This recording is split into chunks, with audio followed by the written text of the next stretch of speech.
Jesus in the heart, I in them, and thou in me, that they may be made perfect in one, and that the world may know that thou hast sent me, and hast loved them, as thou hast loved me. John 17:23. Enoch not only meditated and prayed, and put on the armor of watchfulness, but he came forth from his pleadings with God to plead with unbelievers. He did not mask the truth to find favor with unbelievers, thus neglecting their souls. This close connection with God gave him courage to work the works of God. Enoch walked with God and had the testimony that his ways pleased God. This is the privilege of every believer today. It is the believer dwelling with God and God taking up his abode with the believer. I in them and thou in me, says Jesus. To walk with God and have the witness that their ways please him is an experience not to be confined to Enoch, to Elijah, to patriarchs, to prophets, to apostles, and to martyrs. It is not only the privilege, but the duty of every follower of Christ to have Jesus enshrined in the heart, to carry him with them in their lives, and they will indeed be fruit-bearing trees.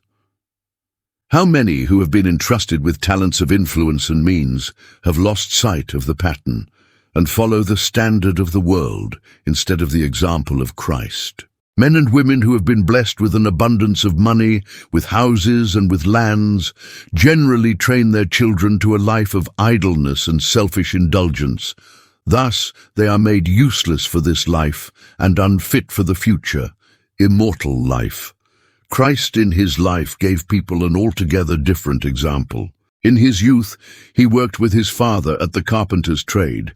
But the youth of today are educated to believe that it is the money that makes the person.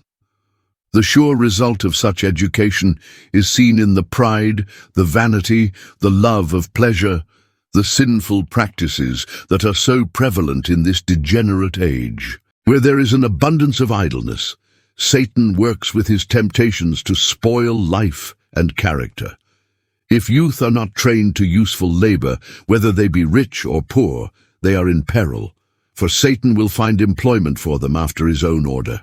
The youth who are not barricaded with principle do not regard time as a precious treasure, a trust from God for which every human being must give an account. Money is also a trust from God. It is given to parents not to use in an extravagant way to gratify pride to the ruin of themselves and their children, but that they may be the means of doing good to persons in need.